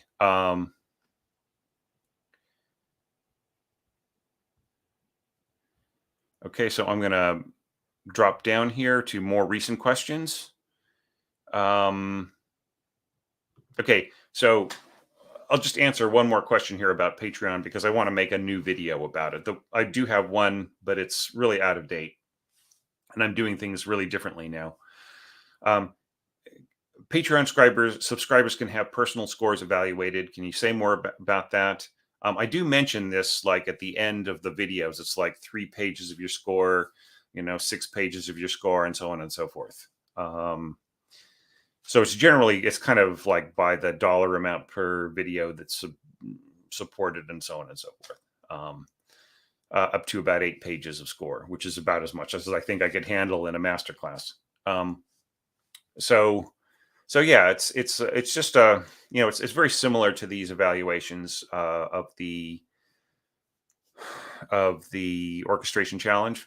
I take a look at the score, kind of talk about what works, what particular areas of study you could focus on to improve, and things like that, right? So and some people will just join and support and like not really think about it, and then drop out before I have a chance to look at their score, which is a shame. But if you don't ask me for my time, then I'll get busy doing something else, right? To try to educate everybody about orchestration, or work on a project by another composer, or from another symphony or something. So yeah, so this is all spelled out in the on the page. So just like check it out. Go like try to open up the whole page so that there isn't anything below the fold that you can't see. But just go to the Orchestration Online Patreon page. Talks about how much. Yeah, and like some people ask, like, well, can I do this every single month? It's like the honest truth is most people do not send me a score every month or whatever like that, and I probably don't have time to become your teacher, but I can be your mentor for for 4 or 5 pages, or every once in a while. That's generally you just join at the lowest level, check out some of the lectures, check out the feed, just the it's all there's a portal there as the pinned post that has access to all of the different playlists and all of the different collections of things and stuff, and you can just check out all the resources and find out more about it if you want to get a little bit more in depth. All right, Wesley. Right, and that was a really great piece of music. It was fantastic, and thank you so much for sharing it with me. All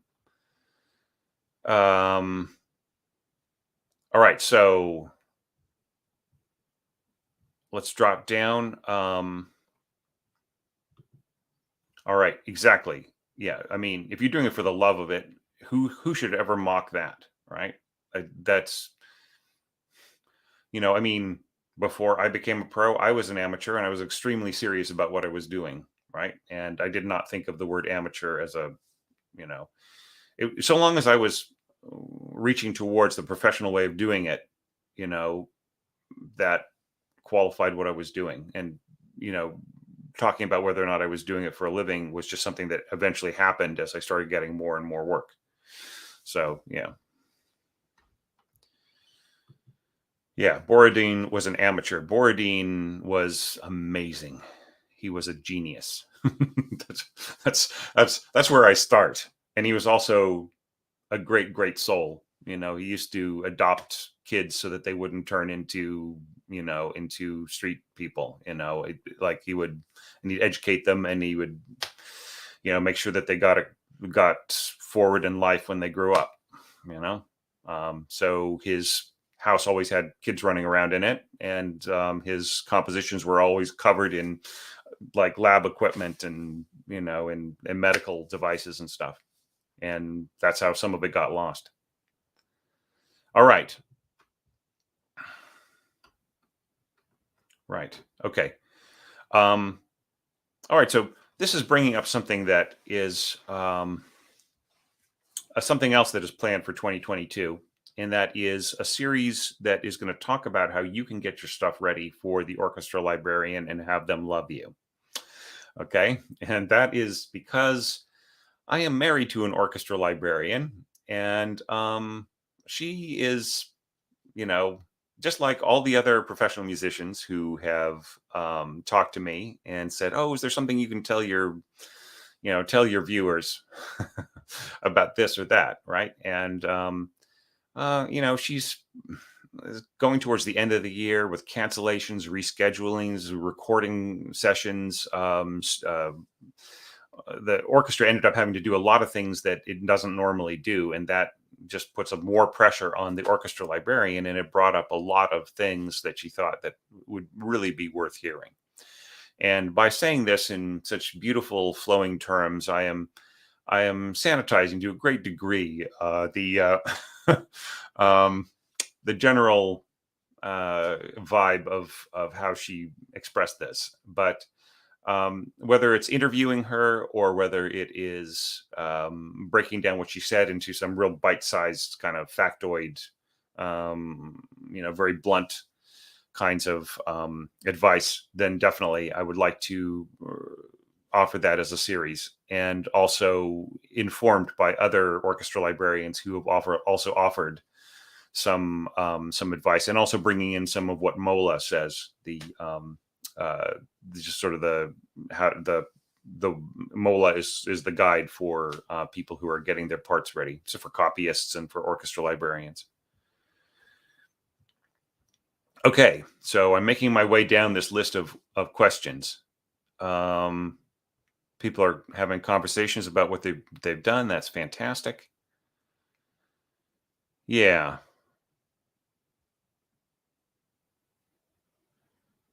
All right. Cinematic score is not subject to the limitations of what would work on.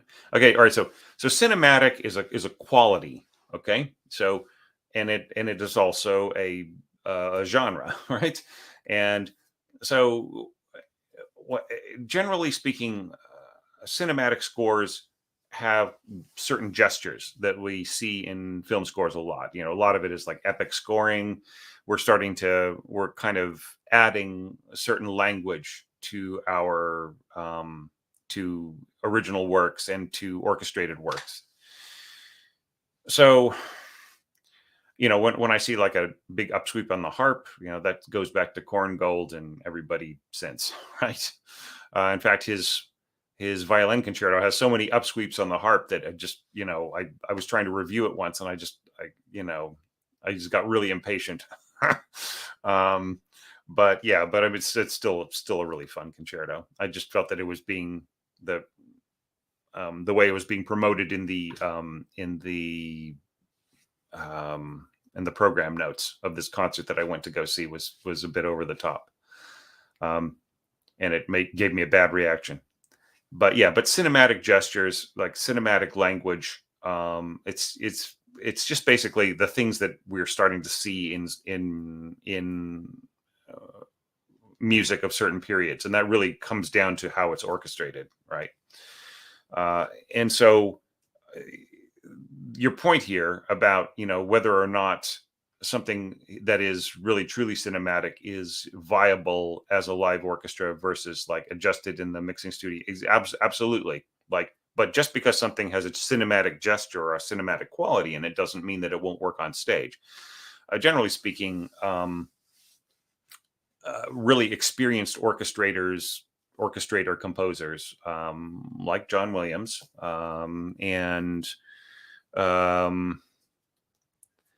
thinking a few others, Jerry Goldsmith. I mean, there are some people of that kind of who have a sense of epic, and they are inspired by really great orchestrations and really great, beautifully orchestrated works. And so a lot of what they score works really, really well on stage, and sometimes it doesn't.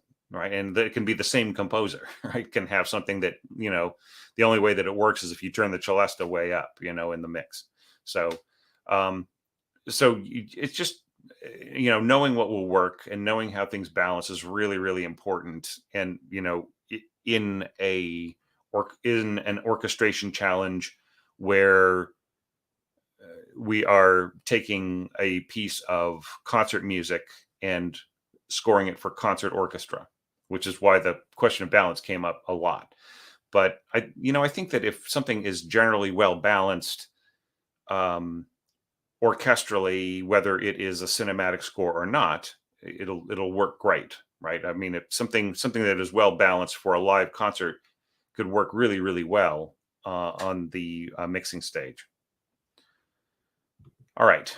How about orchestrating a piece meant for something besides the piano, like guitar? I mean, yeah, just so long as there is enough function inside the score for it to be orchestrated. I've actually thought of like like a piano trio or like a string quartet or something like that as well. So I'm not limiting it, right? And so this is something for future challenges, and that is that I'd like to offer not just the piano template, but also the what you call the stems, right? So like the individual parts broken down, because the way that scores are written, there's pedal involved, there's use of multiple voices and so on, and when you copy paste that out of a score, especially with Sibelius, you end up with like weird invisible objects and things like that. So I think that if I just break things down to the stems, then you can like take this, drop it onto there, and develop it from there. But I mean, I would hate if people just turned it into a big copy paste job without really thinking about other things. So yes, I will definitely be adding some of this information to the common scoring errors. Okay. All right, another question from Wesley. Okay, yeah.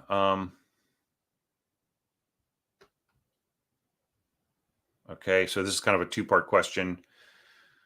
All right, it's easy to get a handle on notation of percussion, possibilities of effects, the extravagant number of percussive beat instruments, the book for beginner. What book for a seasoned pro? Notation for struck percussive instruments. There is a book on percussion. I don't have it. I can't remember the author, but this is something you could probably ask on the Facebook group, and somebody would just immediately come up with it, because there's like 100 percussionists, who at any given time are in the feed. But yeah, there is a specific book on percussion for composers. I just don't have it on the tip of my tongue right now. And I haven't had to buy that one because I already learned it through other sources, but I might actually be getting it because I'm going to have to do the percussion part of of my series, my Mac Pro video series. Okay.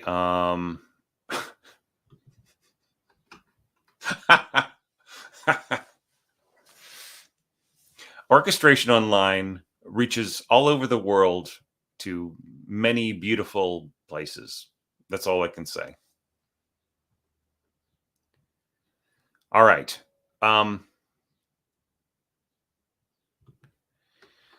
Okay, so regarding providing help on getting the scores laid out, would having people on hand who specialize in particular notation packages be useful? I don't know. Maybe. I'm just going to try training my son and see where I go from there, because he's got ambitions, not of being a musician particularly. He wants to be a piano teacher when he grows up, which I think is really awesome. But that's just because he's around me. But probably grow up and become like a ski instructor. Okay.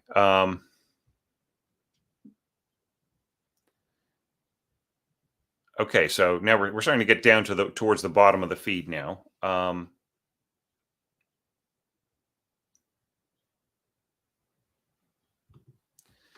Do I like doing off-the-cuff analysis for pieces, or do you prefer being scripted?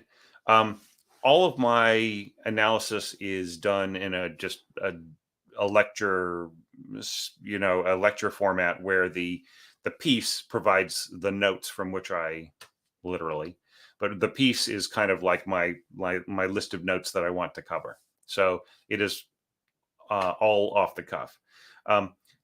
In terms of like the master classes, those are all scripted, but the orchestration lectures are off the cuff.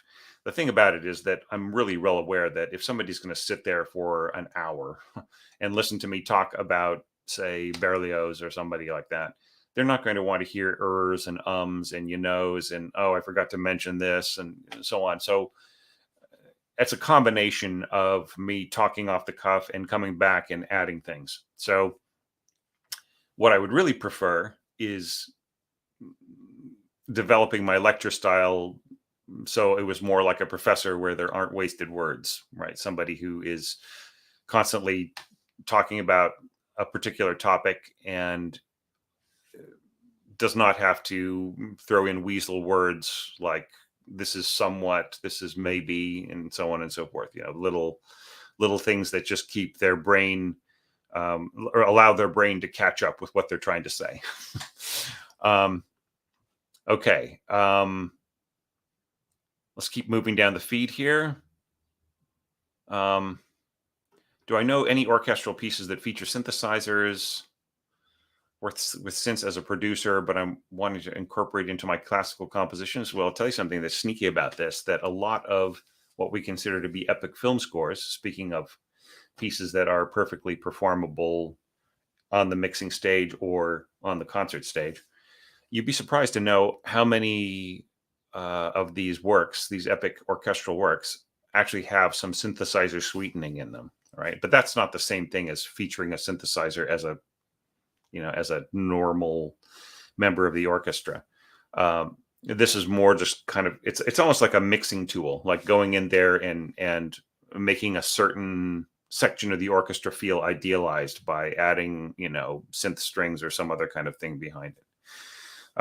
And people can be shocked to hear that this happens, but it's actually just pretty ordinary. And just think of it as mixing rather than as somebody kind of trying to fake things.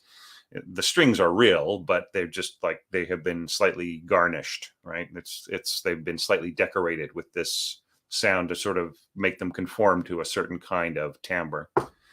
But in terms of the whole question of adding synthesizer to an orchestra, the problem is that orchestras are actually built to function in a specific way, right? And in order to reinvent the orchestra by adding synthesizer to it, you almost have to reinvent the way that you orchestrate. So adding synthesizer to a work that is scored, in a way that kind of goes up to the 1930s,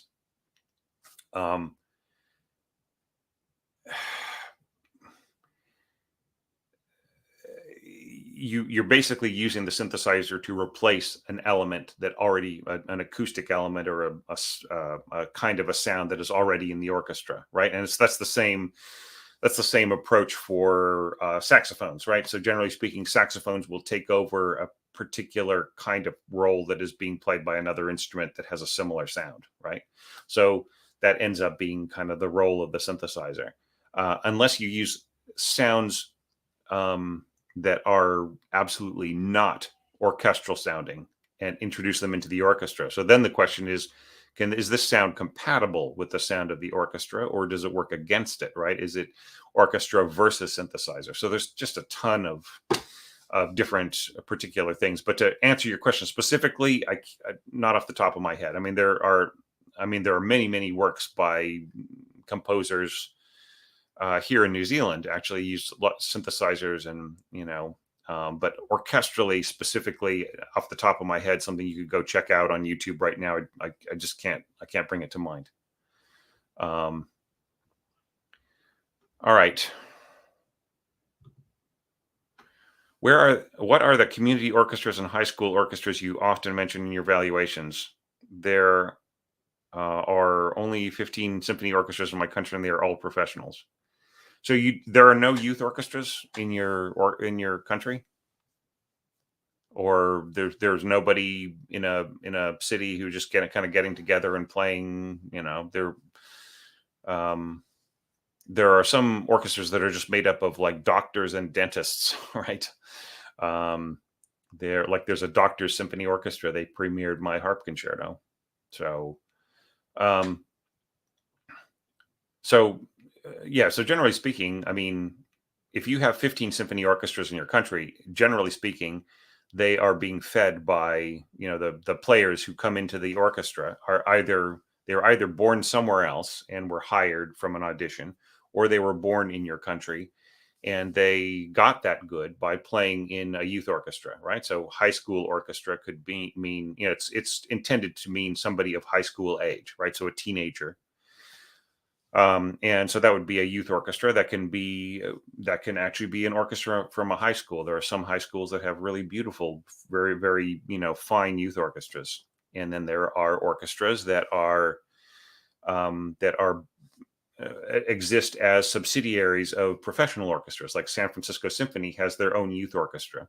My daughter used to drive into San Francisco as a teenager, take lessons from the principal bassoonist of San Francisco Symphony, and then she would go to the San Francisco Conservatory's prep program, and then she would go and rehearse with the San Francisco Symphony Youth Orchestra. And that is like the whole package. I mean, that's what I feel like any city should aspire to, right? To train the youth, the talented young musicians of their area directly, to have them involved in prep programs, to have them go to rehearsals, to be able to offer them a day like this. So, I mean, not every country, not every city has that kind of budget. Not every orchestra has that kind of infrastructure. But I mean, ideally, right? That's what I feel, that would be like the apex of how to cultivate a new generation of players. So maybe you're not aware of them. I don't know. Maybe, but there has to be some kind of youth orchestra somewhere, whether it's in your country or maybe close by. I don't know. But so that's what I mean, youth orchestra. And then community orchestras, a lot of times, like a community will just have an orchestra, it can just be a bunch of people get together and they love to play, or it can be a regional orchestra, like where like it's a smaller orchestra that is semi-professional, right? There are some professional players there. There are some dedicated amateurs, some people who are into real estate or banking or something, but they just are serious about their instrument. I was actually almost commissioned by two different string quartets. It was really, really strange. And they were both, it was a husband and wife kind of a thing. So the wife had her string quartet, and the husband had his string quartet, and they were both like into banking, right? And so like this is what they did. That was their passion. And that's actually how a lot of Mozart works were composed for chamber music, right? These dedicated amateurs would get together and they play music with all their friends or with people they hired to show up. That was this big cottage, this kind of background industry, right? All right. If you're a pianist and composing for orchestra, would you recommend getting away from the piano to compose melody, harmony, spirit? Okay. Would you recommend humming? I am a pianist, although I can't play professionally anymore because of my shoulder. And I have not composed at the piano for a couple of decades. And actually, even before that, I was starting to compose more and more just mentally. So probably I started composing mentally probably from my teens, but like it just got to be the procedure more and more and more, until finally just the more work that I got under more and more pressure, the more I just composed mentally, until finally that's just all I do. And so I'll take a walk. Like, when am I the most productive? I'll be just taking a walk and everybody will be quiet and it'll be beautiful in nature, or maybe just around the neighborhood here is really beautiful. And I will just hear the music in my head, whether it's a violin or an oboe or a string section or whatever. So that's where it all happens, right? So I think that the more you can internalize music and just imagine how something should sound and work it out in your mind, I think the truer to the instrument you'll get, just so long as you know about the instrument. All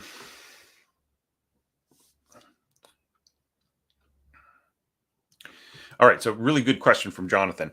When will we get the final lecture for the first movement and all the remaining lectures for the other four movements of Symphonie Fantastique? So that really got interrupted by everything that happened. Like, I started off really well this year.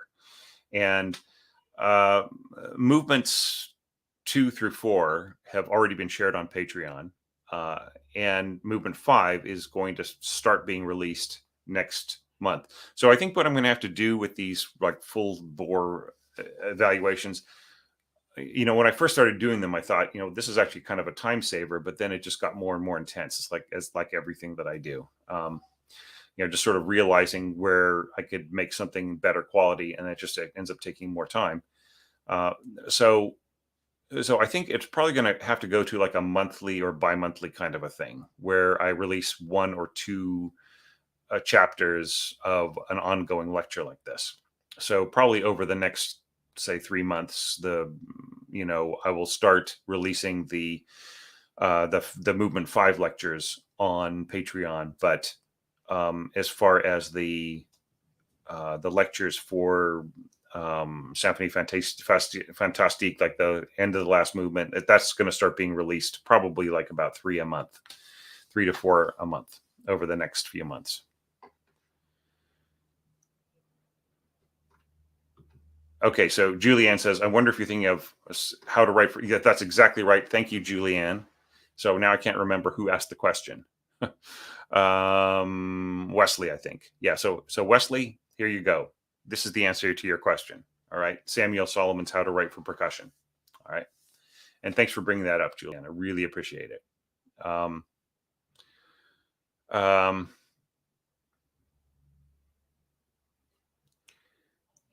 Okay. All right. Kevin's out. See you later, Kevin.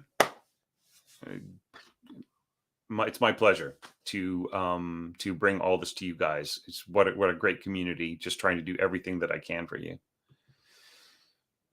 All right. All right. Danielle brings up a point. Orchestral concerts use synth to sub for harp, and also celesta. They also use synth to sub for celesta. Yeah, I actually scored a schools concert, and the percussionist, one of the percussionists, did not have enough time to study the xylophone part. No, it was a vibraphone part, and he was also really an accomplished keyboard player, so he just played all the vibraphone stuff on keyboard. But then the next tour that we did had an incredible percussionist. She is so great, and we're so lucky to have her in this region, and she's actually given me huge amounts of feedback, and she's just a great timpani player and vibraphone player. Just, she's the whole package. She's just amazing. So I mean, I hope that within 10 years she's playing with the top orchestras here, as like a their timpanist, right? Their dedicated timpanist.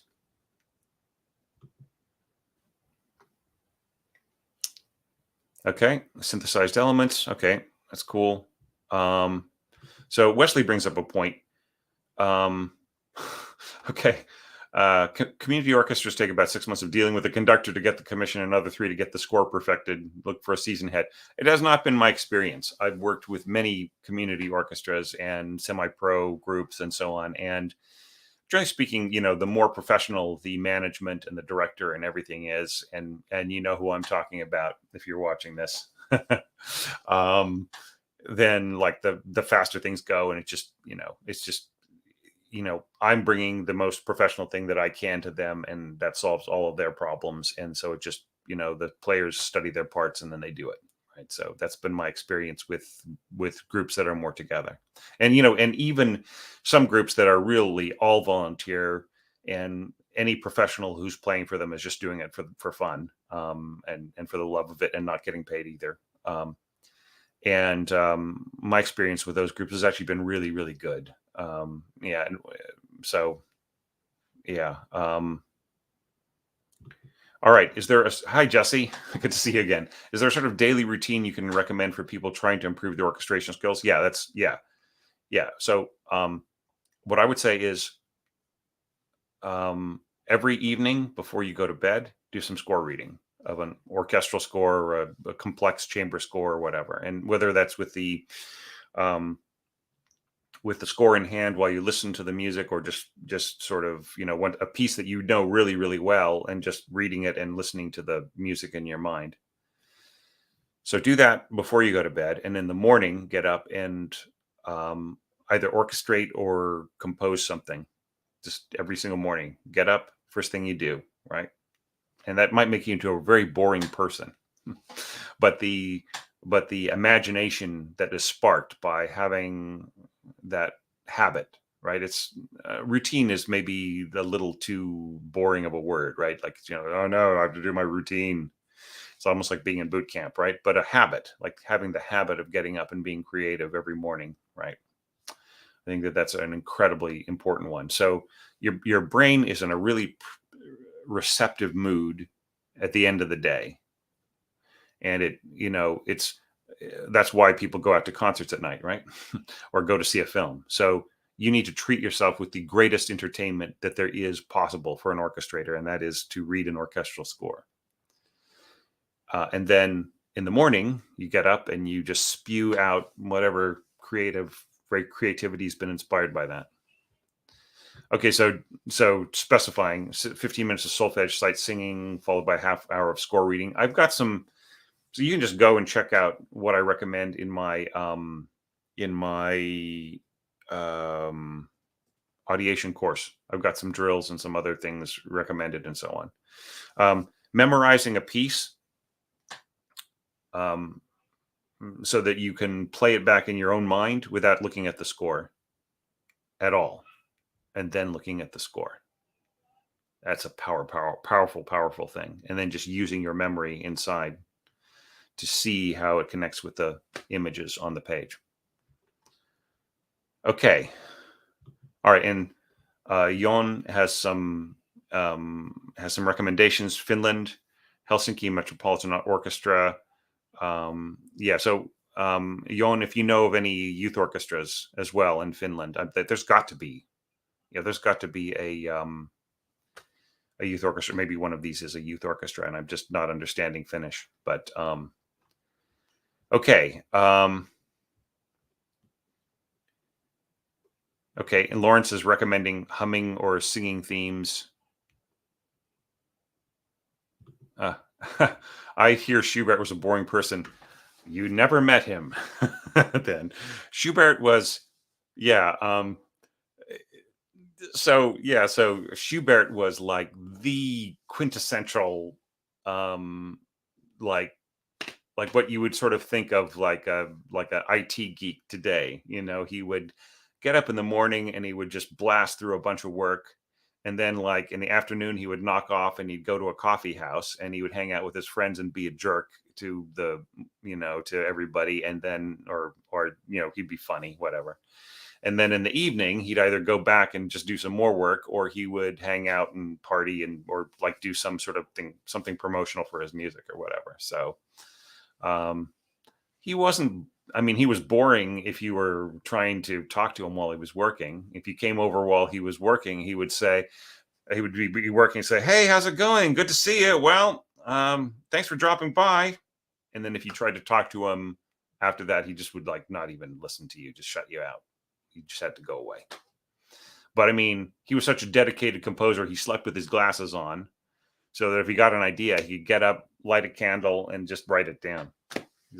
Yeah, just like he was a composition machine. He was amazing. He was one of the few composers that is true about. But all the same, Schubert was still writing to make a living in this world. He wasn't just writing because he couldn't stop writing.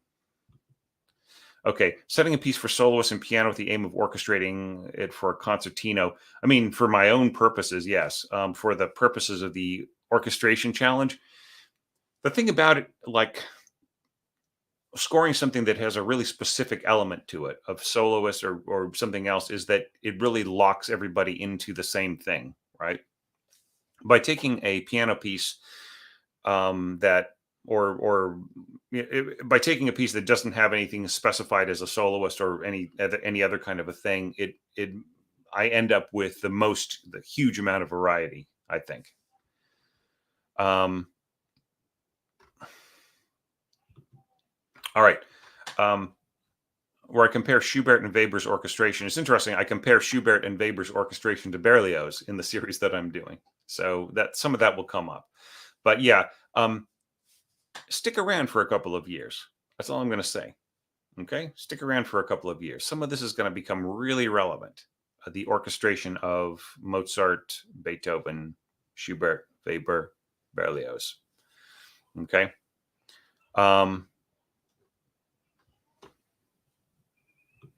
Okay, orchestrating others' works or composing original works as a way to get a foot in the door. The best way to get a foot in the door is to have something that somebody needs. Okay, so whatever that is, and it is different in every place because every place is different. If there is an orchestra that needs educational works because they're going to go around and do a schools tours or whatever, then if you know how to orchestrate those, and you have a really great idea and you can write a script and you can show up dressed in a costume or whatever, that's something I've done, then that's what you should do.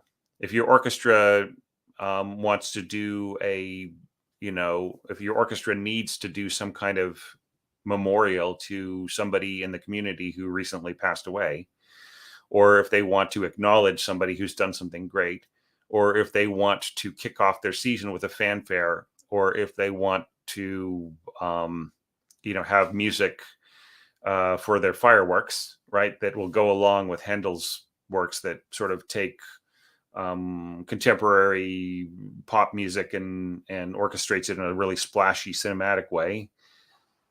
See, those are all just different little ways of getting your foot in the door, right? Orchestrating others' works, well, I mean, that is a way of getting your foot in the door. If the person whose works you orchestrate is asking you to do it because they have a gig with an orchestra. I mean, I've done that before. I've actually, was it last year? No, 2 years ago. I was brought in to orchestrate a work composed by this one band for another composer to solo over with indigenous instruments to here to the Maori culture. And what I did, and I had a total free hand, so I basically interpreted the work that the band had done in a orchestral way, and I expanded on it, and I added a lot of creative ideas and so on and so forth. So, I mean, to a degree, I composed a lot, but it was all kind of secondary. It was building on somebody else's ideas. So, that was a really, really fun thing to do. I'm still buzzing from that. That was really amazing. We didn't record it though. It's a shame.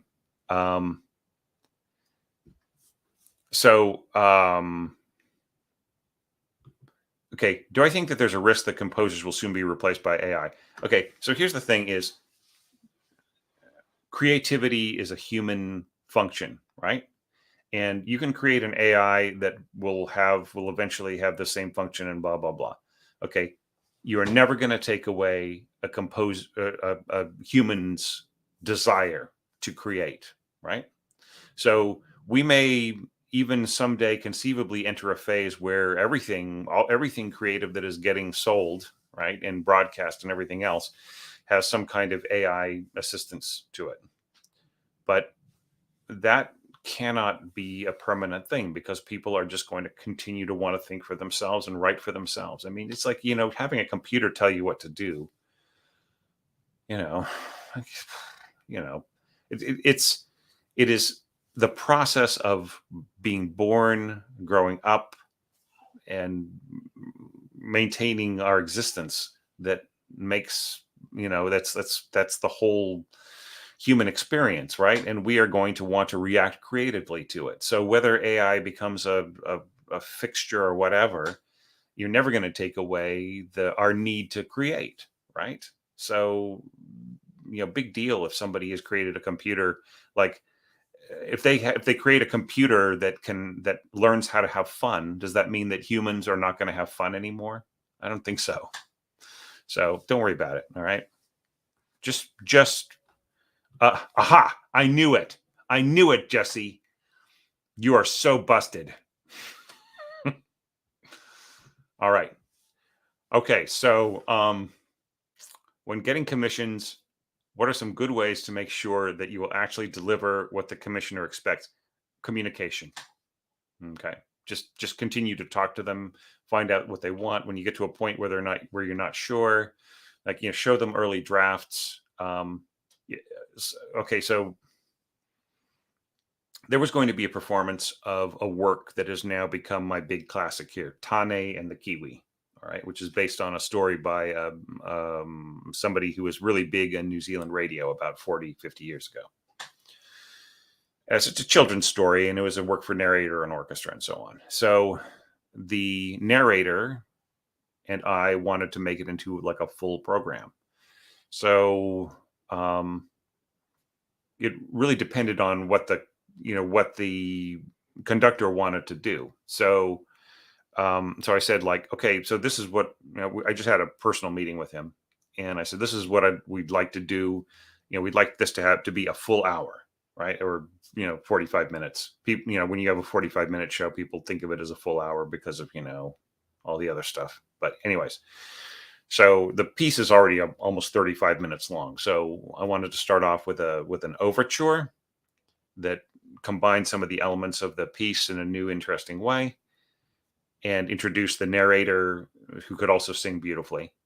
And then after that, there would be an education portion where it talked about New Zealand wildlife. And then there would be an introduction to the characters of the piece, because they're based on New Zealand wildlife. And then the piece would commence. So I sold this deal by sitting down with the conductor and playing the overture, or a lot of it, on the piano. And that was what he wanted. Okay.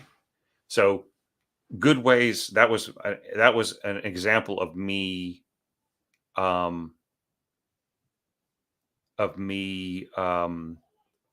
communicating with the person who was commissioning me, right? And I love working with this guy. He's just awesome. Alrighty, so I think a couple hours is probably enough of Q&A, and things are starting to wind down.